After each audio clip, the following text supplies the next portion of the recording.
Уште малку останува од неизвестноста. Стигнавме до Лос Анџелес, но му веруваме на зборот на менаџерот за пратки.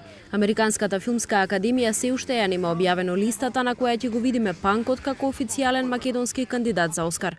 Режисерот Блажевски, кој конечно се врати од фестивалот во Лондон, вели: "Јас да бев немаше да прифатам доцнење од цели 2 дена."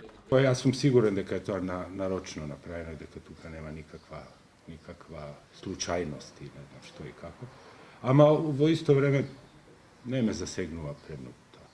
Не сум нешто луд. Ова све што се случуваше со нашиот филм имаше многу и по-лоши и по-опасни сопки и манифестации на истата таа лоша енергија и злобивост.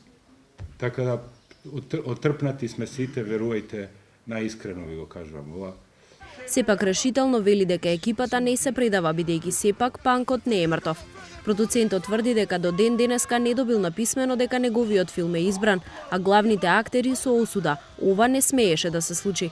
Документите јас ги предал во ДФРМ. Не може да тргне копијата пред време, ако ние не знаеме дека ние сме кандидатот за Оскар. Јас до ден денес немам ништо написмено дека Панкот е тој кој што ќе биде представник за Македонија. Уште не можам да ја формирам, односно пополека ми се формира сликата, што на моменти од цела ситуација добива димензии на драма, на абсурд.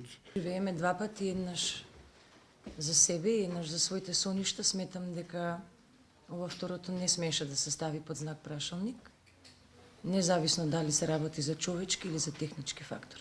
Режисерот Блажевски споменува и дека од искуството од поминатите 9 фестивали на кои досега беше Панкот од својата премиера во април, во иднина ќе се моли во жири да нема македонски членови кои секогаш давале лоши оценки.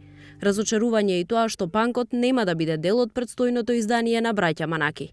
Разговаравме дали Панкот не е мртов и ова не е американски сон, треба да ги пуштиме. Сметавме дека ништо како фестивал не можеме да придонесеме повеќе за овие 2 филма кои што имаат свој прекрасен фестивалски живот и веќе се прикажани на македонската публика.